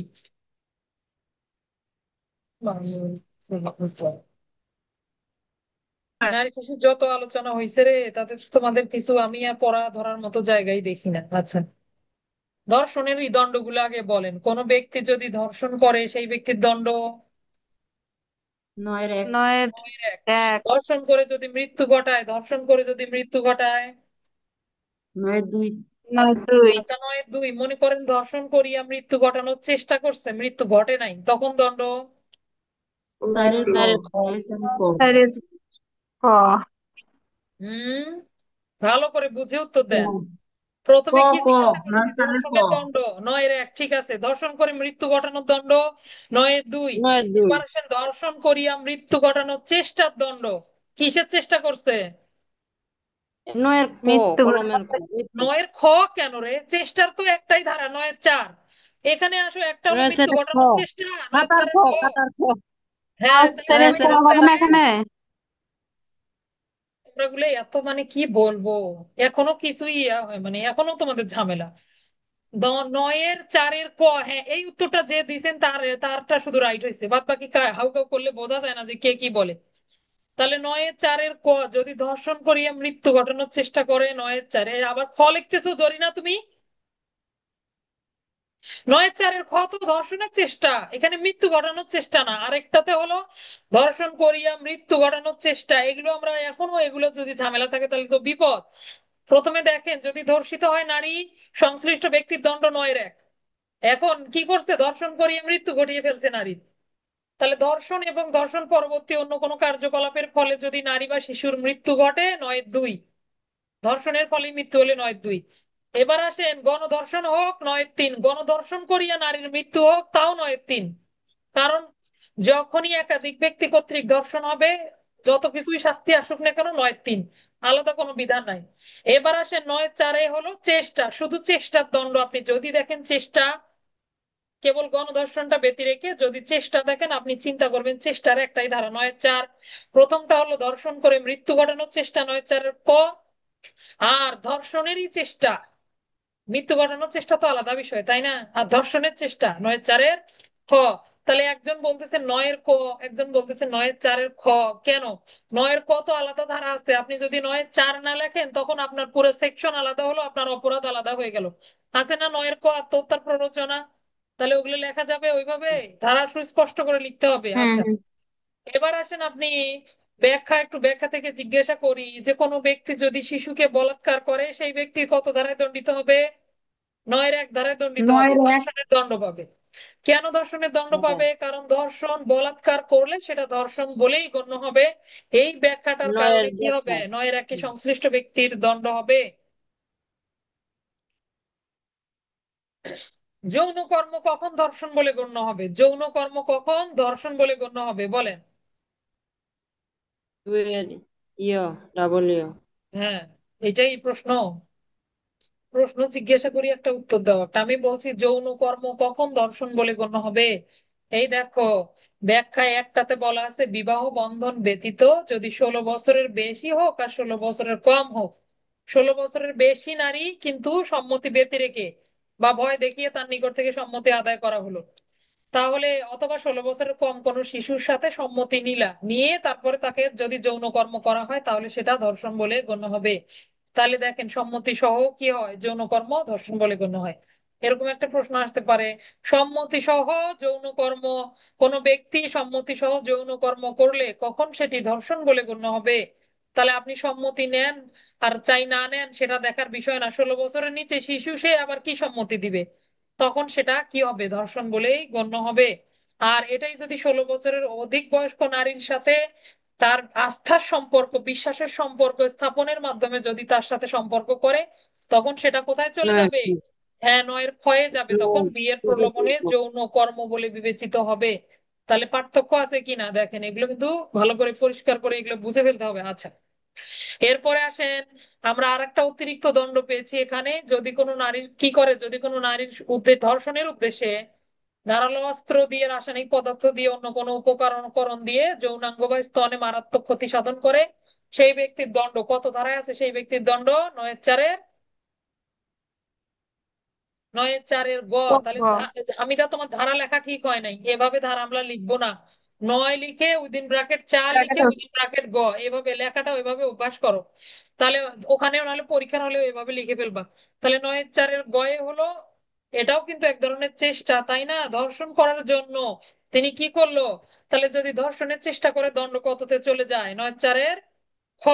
আর যদি ধর্ষণের চেষ্টা করছে সঙ্গে আবার অস্ত্র দিয়ে আঘাত করছে, তখন ওই ব্যক্তির দণ্ড কততে চলে যাবে? 9-4 গ। তাহলে এগুলো যদি আপনি না বোঝেন তাহলে তো বিপদ।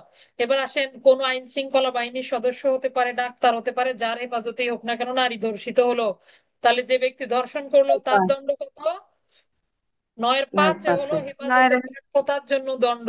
যে ব্যক্তি ধর্ষণ করলো তার দণ্ড কত হবে? তার দণ্ড কিন্তু 9-1 হবে, ধর্ষণ সংঘটন কি করলে হবে? 9-1। ওই ব্যক্তি যদি ধর্ষণের চেষ্টা করে, ঘটনা ঘটে নাই, তাহলে কি হবে? তখনও কিন্তু দণ্ড কি হবে? যে অপরাধ করবে সেই দণ্ড, চেষ্টার জন্য 9-4 ক্ষয়ে দণ্ডিত হবে। আর আপনি হেফাজত করতে পারলেন না, হেফাজতের ব্যর্থতার দরুন আপনার দণ্ড হবে 9-5। এই তো, এটা ছিল সবচেয়ে গুরুত্বপূর্ণ ধারা। এগুলোই পেঁচায় পুচায় দেয়, ভাষা অন্যরকম করে দেয়, আমরা ধরতে পারি না। এরপরে 13 ধারা তো আপনারা পারেন। আবার নির্যাতনের শিকার নারী শিশু ছবি প্রকাশ, এগুলো পারেন। এগুলো কি জিজ্ঞাসা করব? যে জায়গায় ঝামেলা সেই জায়গায় জিজ্ঞাসা করতে হবে, বাকিগুলো তো আমরা পারি। তদন্তটাতে একটু ভিন্নতা এসেছে। তদন্ত বলেন, অপরাধের তদন্ত কত কার্য দিবসের মধ্যে সম্পন্ন করবে? প্রথম তদন্তকারী কর্মকর্তা না পেলে তখন কি হবে? তার বিরুদ্ধে কত 15 18 কার্য দিবস, 30, 30 15, কার্য 30। দিবস। 15, হ্যাঁ। আগে 30 কে বলছে? তারে হাত পাতো, তার পিটাই আমি। আগে 15 কার্য দিবসের মধ্যে অভিযুক্ত ব্যক্তি হাতে নাতে ধৃত হলে 15 কার্য দিবস সরি, 15 না, সমাপ্ত করতে হবে। এরপরে 30 কার্য 30। দিবস সময় পাবে অভিযুক্ত ব্যক্তি হাতে নাতে ধৃত না হলে।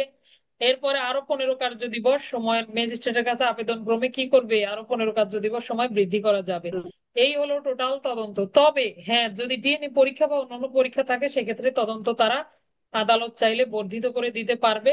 আর যদি নতুন তদন্তকারী কর্মকর্তা নিযুক্ত হয়, তিনি কিন্তু 15 কার্য দিবসের মধ্যেই তদন্ত সমাপ্ত করবেন, আদেশ পাওয়ার 15 কার্য দিবসের মধ্যে। মারি ফেলান, সব মামলা দেন আর এইভাবে সময় কমায় আছে। এরপরে আসেন তদন্তকারী কর্মকর্তা। তদন্তকারী কর্মকর্তার বিরুদ্ধে ব্যবস্থা, তিনি যদি গুরুত্বপূর্ণ সাক্ষীকে পরীক্ষা না করেন বা আসামিকে সাক্ষী রূপে আদালতে উপস্থাপন করেন, তখন তার বিরুদ্ধে কি আরো ব্যবস্থা নেওয়া হবে? এই তো পারেন। আর বদলির কথা কয়দিন জিজ্ঞাসা করবো? এটা তো জিজ্ঞাসা করছি। বিচার কত দিনের মধ্যে সমাপ্ত হবে? বিচার কার্যক্রম কত দিনের মধ্যে সমাপ্ত হবে? 180 কার্য দিবস। 180 20 180 ধারা। আর 90। সমাপ্ত হবে, হ্যাঁ। 90টাও বলতে হবে, কারণ ধর্ষণের মামলার ক্ষেত্রে আবার কি ধর্ষণ হবে? মামলার ক্ষেত্রে 90 90 কার্য কার্য দিবস। দিবসের মধ্যেই সমাপ্ত করতে হবে বিচার। আচ্ছা, সাক্ষীকে আদালতে হাজিরের দায় দায়িত্ব কার উপরে বর্তায়? ওসি। ওসির। থানার ভারপ্রাপ্ত 24। কর্মকর্তার উপরে বর্তায় নারী শিশু 24 ধারা। কর্মকর্তা। 24 ধারায় সাক্ষীর উপস্থিতি, সাক্ষীকে আদালতে হাজিরের দায় দায়িত্ব থানার ভারপ্রাপ্ত কর্মকর্তার উপরে হ্যাঁ, বর্তায়। সর্বশেষ বসবাসের ঠিকানা যেখানে, সেখানকার ওসির উপরে বর্তায়। তিনি এটা আর কি করবেন? বিবেচনা। হ্যাঁ।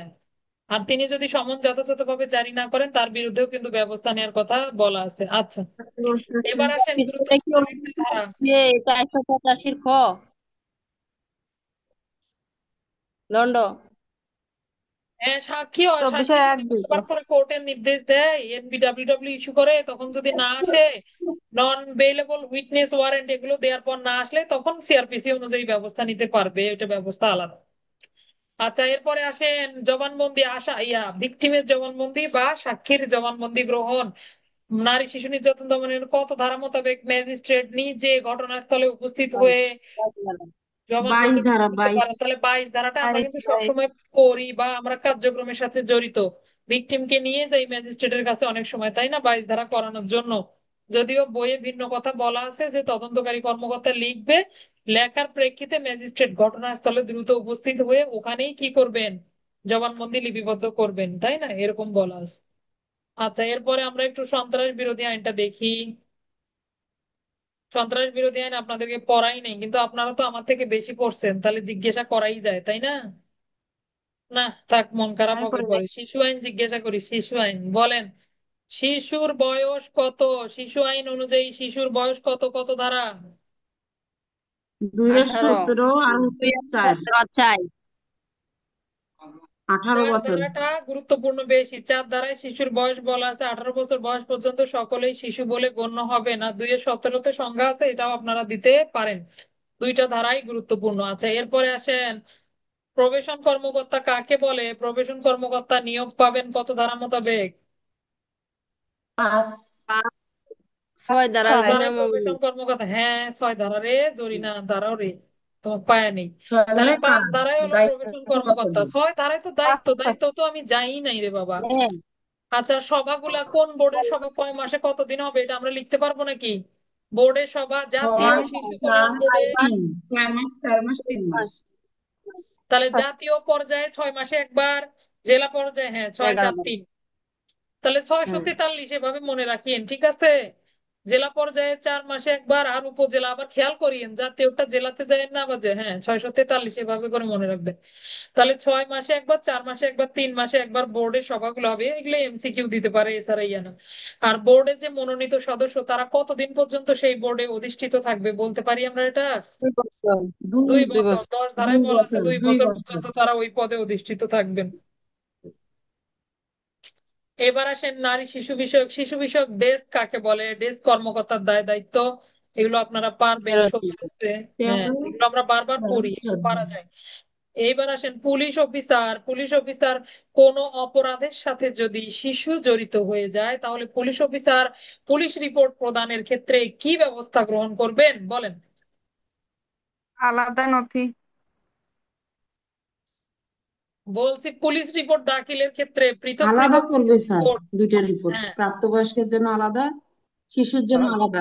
15 ধারা। যদিও বাস্তবে আমরা দেখি যে দোষীপত্র দেয় ওইভাবে, কিন্তু ওইখানে চার্জশিটে ওইভাবে বলা নাই। ওই যে ইয়াতে বলা আছে না, যে পুলিশ শিশুদের ক্ষেত্রে আলাদা পরিভাষা ব্যবহার, ওখান থেকে কিন্তু কি করা যায়, দোষীপত্র কথাটা হয়, ঠিক হয়, চার্জশিট না দিয়ে শিশুর বিরুদ্ধে দোষীপত্র দেয়, তাই না? সাধারণত শিশু যদি জড়িত থাকে।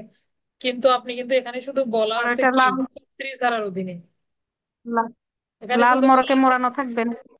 পৃথক করবে। কি কিসে মোড়ানো থাকে? লাল লাল কি মোড়কে নাকি যায়। 5 ধারা ঘেরা থাকবে কাঠ গড়া, এটা 17 ধারা অধিবেশনের কথা। দেখ তো জ্বালাটা কিসের মধ্যে কি নিয়ে আসে এরা রে আল্লাহ, পাগলি এগুলা। ও দুই ব্যাস মানে পাগলি। আচ্ছা শোনেন, আমি জিজ্ঞাসা করছি চার্জশিট, পাগলি গুলা লাল সালু দিয়ে ঘেরা কাঠ করা পাগল নিয়ে হয়ে আসতেছে যায়। এখানে। আমি বলছি আমি বলছি পুলিশ রিপোর্ট যখন দিবে একই সাথে প্রাপ্তবয়স্ক জুনা আসামি আর শিশু আসামি, তুমি কি করবা? পৃথক পৃথক পুলিশ রিপোর্ট দাখিল করতে হবে স্যার না? এটা স্যার তো শিশু মামলার বলাই হয়েছে চার্জশিট report হবে, দেওয়া রাইট? হয়েছে। এটাই জিজ্ঞাসা করছি, কিন্তু সরাসরি আমরা চার্জশিট দেই না, বাস্তব ক্ষেত্রে দেখি যে দোষীপত্র দেয় স্যাররা। তো দোষীপত্র আবার স্যার কিভাবে জিয়ার মামলার আসলো? ক্ষেত্রে 36 ধারার অধীনে কিন্তু শিশুকে তো আমরা দণ্ডপ্রাপ্ত, দণ্ডাদেশ এগুলো বলতে পারি না। দোষী সাব্যস্তকরণ আদেশ এগুলো বলতে পারি, হয়তোবা ওখান থেকে দোষীপত্র ভাষাটা আসছে, এটা আমি বললাম। আর তোমরা কি বলতেছো পাগলা গুলা, যত যন্ত্রণা।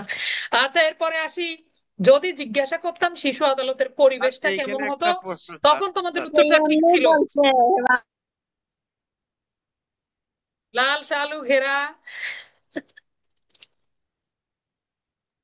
স্যার, এখানে আমার প্রশ্ন, যদি সিআর মামলা হয় কোর্টে, সেক্ষেত্রে যদি শিশু বাচ্চাতে নাম থাকে স্যার, সেক্ষেত্রে করণীয় কি হয় স্যার? কি হবে? সিআর মামলা হলে শিশুদের নাম যদি সিআর থাকে, মামলা, জি। যে মামলাই হোক আপনার মামলা দেখার বিষয় নয়, শিশু হলে শিশু আইনের বিধানগুলো প্রযোজ্য হবে, আমরা প্রত্যেকটা আইনে এটা পাই।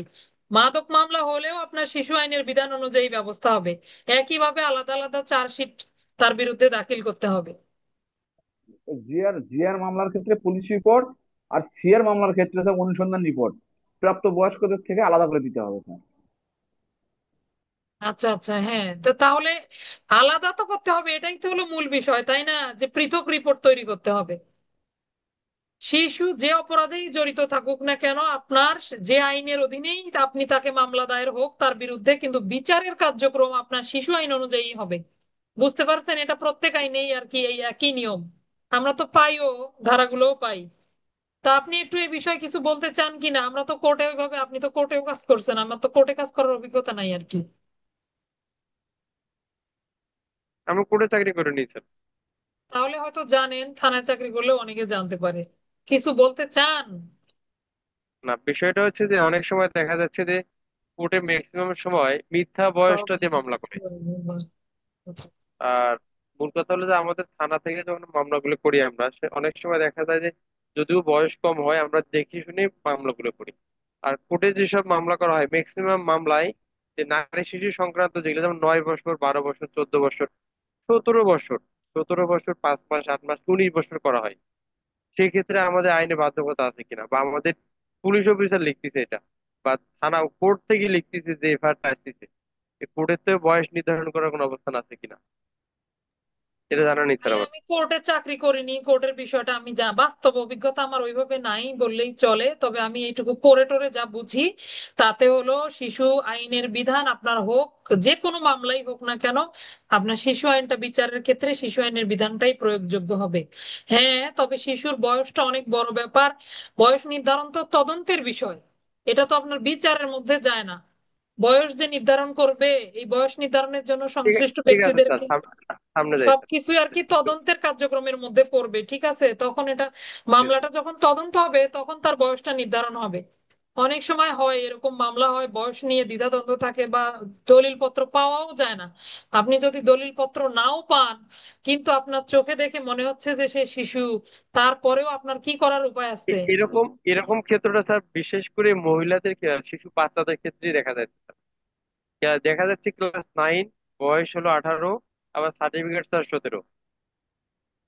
হ্যাঁ, আপনার এই কথাগুলো 44 ধারায় বলা আছে ভাইয়া, দেখবেন আপনি বলা আছে যে আপনি কোনোভাবেই নিশ্চিত হতে পারছেন না যে তার এক্সাক্ট বয়সটা কত, কিন্তু আপনার মনে হচ্ছে যে সে শিশু। তাহলেও আপনি কি করতে পারবেন? তাকে শিশু বলেই গণ্য করতে পারবেন। কত ধারায় বলা আছে আমি বলে দিচ্ছি, দেখেন 44-3 ধারায় আপনি পড়ে দেখবেন এই কথা বলা আছে।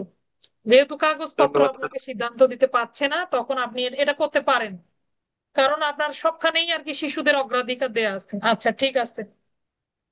এরপরে আসেন, শিশু যদি গ্রেপ্তার হয়ে যায় তখন কাকে কাকে অবগত করবেন, কে অবগত করবেন? প্রবেশন কর্তা, বোর্ড। গ্রেপ্তারকারী অফিসার অবগত করবে, হচ্ছে হ্যাঁ, প্রবাসন হ্যাঁ। কর্মকর্তা, পিতামাতা। কারোরই উত্তরগুলো ঠিক হইলো না, তাই না? বোর্ড কে, বোর্ড কে? বোর্ডকে কে জানাবে? জরিনা বলো, কে এই খবরটা কে দিবে? এই যে গ্রেপ্তারকারী কর্মকর্তা। হুম। আর আর কি উত্তর? মুক্তা বলো। স্যার, শিশু বিষয়ক ডেস্ক অফিসার থাকবে স্যার, সে জানাবে এটা। রাইট, এই যে যে এটা হলো উত্তর। গ্রেপ্তারকারী কর্মকর্তা তাকে থানা পর্যন্ত নিয়ে আসবে, এইটুকু তার কাজ। কিন্তু এই বোর্ডকে অবগত করা, শিশুকে অবগত করা, এগুলো কার দায়িত্ব? শিশু বিষয়ক পুলিশ কর্মকর্তার দায়িত্ব। শিশু বিষয়ক পুলিশ কর্মকর্তা। হ্যাঁ, তাহলে দেখো ভালো করে 45 ধারাটা পড়ে দেখো, গ্রেপ্তার কার্যকরী অফিসার শিশুকে থানায় আনয়ন করলে পরে পুলিশ কর্মকর্তা, শিশু বিষয়ক পুলিশ কর্মকর্তার দায়িত্ব হলো পরের অংশটুকু, ঠিক আছে? এই যে অস্পষ্ট ধারণার জন্য কিন্তু উত্তরগুলো ভুল হয়ে যায়, বুঝতে পারছো? যখন পড়ি আমরা মনোযোগ দেই না, মুশকিলটা হলো এইটা। এরপরে 69 থেকে এদিকে ধারাগুলো তো পারেন। বলেন তো, শিশু আইন অনুযায়ী এমন কোন ধারা আছে যেটাতে শিশুর বিরুদ্ধে ওয়ারেন্ট ইস্যু করা যায়? এটা 70। হচ্ছে সুরক্ষা 58 ধরনের। আরে, ভুলে গেলাম কেন? 58 ধারায় তো সুরক্ষামূলক ব্যবস্থা, শিশুকে সুরক্ষা দেয়া, শিশুর পরিবারকে সুরক্ষা দেয়া। স্যার ওই যে কি বিকল্প পন্থা শর্ত লঙ্ঘন করলে স্যার ওখানে রাইট, হ্যাঁ মুক্তা 51। ঠিক বলছো। বিকল্প পন্থার যদি শর্ত লঙ্ঘন করে সেই ক্ষেত্রে কি করা যায়? সংশ্লিষ্ট শিশুকে গ্রেপ্তার করা যায়। ওয়ারেন্টের কথা কি বলা আছে? আমি তো ভুলে গেলাম। আসার পরোয়ানা ইস্যু করবে স্যার, এটা বলা আছে। হ্যাঁ, হ্যাঁ, গ্রেপ্তারি পরোয়ানা ইস্যু করতে পারবে। তাহলে 69 ধারা, মিজান সাদ্দাম ভাই আপনার উত্তরটা ঠিক ছিল, ধন্যবাদ। 69 ধারা পলাতক শিশু সম্পর্কে করণীয়, পলাতক শিশুকে বিনা পরোয়ানায় হ্যাঁ, গ্রেপ্তার এটা করা আগে যাবে। দিলাম, 69 দ্বারা। কিরে, ওয়ারেন্টের কথা তো নাই মুক্তা। স্যার আপনি 51 ধারা বের করেন, 51। ওনারা আচ্ছা, বলছে যে 51 ধারাটা কোনো দেখতেছি, শিশু দাঁড়ান। যদি পলায় যায় স্যার তাকে বিনা গ্রেফতার করে স্যার ও এটা হ্যাঁ, হ্যাঁ, এই তো আপনি ঠিকই জেল আছে। পাঠাতে দিন। এই দুইটা ধারা আসলে প্যাচ হয়ে গেছে। তাহলে 51 69 ধারা দ্বারায় বলা কি আছে, করা কোন যায়? শিশু হেফাজত হতে পলায়ন করে, কোন প্রতিষ্ঠানে তাকে পলায়ন করে, তাহলে 69 ধারা মোতাবেক তাকে গ্রেপ্তার করা যাবে 69-এ। আচ্ছা আমি বলি, আমার তারা প্রশ্নটা 69। আসলে কিন্তু 51 ধারা ছিল। তাহলে যারা যারা 51 ধারা বলছেন তাদেরটা আমি তো ভুলে গেছি, মনে নাই তো, অনেকদিন ধরে দেখা হয় না। না শোনেন, শিশু যদি এরকম প্রশ্ন আসে যে শিশুর প্রতি ওয়ারেন্ট ইস্যু করা যায় শিশু আইনের কোন ধারার বিধান মোতাবেক, তখন 51 ধারা হবে। মুক্তা, তোমার উত্তরটা সঠিক হয়েছে। আর যদি বলে শিশুকে বিনা পরোয়ানায় গ্রেপ্তার করা যাবে কখন, তখন আপনি 69 ধারা দিবেন। তাহলে পার্থক্যটা বুঝতে পারছি। 51 ধারায় হলো ওয়ারেন্ট ইস্যু করা যাবে, আর বিনা পরোয়ানায় গ্রেপ্তার করা স্যার, যাবে। স্যার 51 দ্বারা কিন্তু স্যার কথা আলাদা আছে স্যার। আপনি ওই শিশুকে নয় স্যার, পিতা মাতাকে।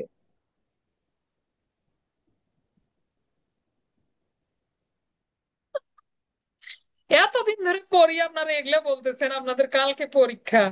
শিশুর পিতা মাতাকে কোন জায়গায় বলা আছে? 51 ধারাটা পড়েন। পাগলা করবে, আমারই মাথাটা নষ্ট করবে।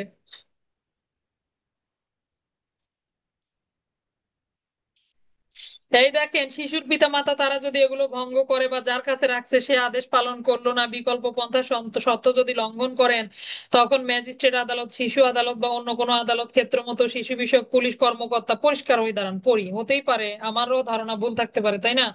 তাহলে পরিবর্তিতে একই ধরনের আদেশ দিতে পারে। রঞ্জু স্যার আবার লিখছে 48 ধারা, কে পরিবর্তিত শর্তে একই ধরনের আদেশ প্রদান করতে পারবে, শিশুটিকে গ্রেপ্তার করিবার জন্য গ্রেপ্তারি পরোয়ানা জারি করিতে পারিবে। মিজান সাদ্দাম ভাইয়া, তাহলে কি হবে বলেন? পিতা মাতা গ্রেপ্তার করে আনবে না শিশুকে গ্রেপ্তার করবে? স্পষ্ট করে বলা আছে শিশুটিকে গ্রেপ্তার করিবার জন্য গ্রেপ্তারি পরোয়ানা জারি করিতে পারিবে।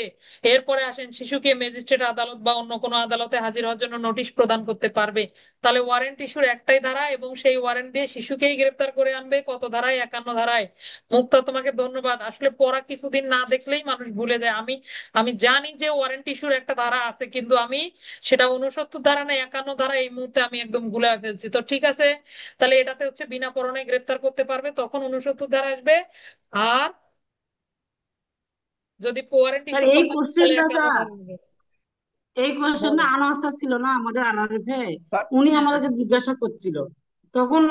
এটা আমার কাছে খুব ভালোভাবেই মনে আছে আমি যখন এটা। পড়ছি মুক্তা আমারও মনে ছিল। এখন তোমাদেরকে পড়াতে পড়াতে এত অলস হয়েছি, নিজে তো খুব একটা ওইভাবে পড়া দেখার সুযোগ পাই না।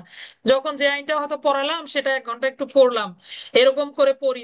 যার জন্য হয়েছে কি, আর এত ব্যস্ততা কি বলবো। ঠিক আছে, ক্লাস এ পর্যন্তই। ধন্যবাদ সবাইকে। আসসালামু আলাইকুম।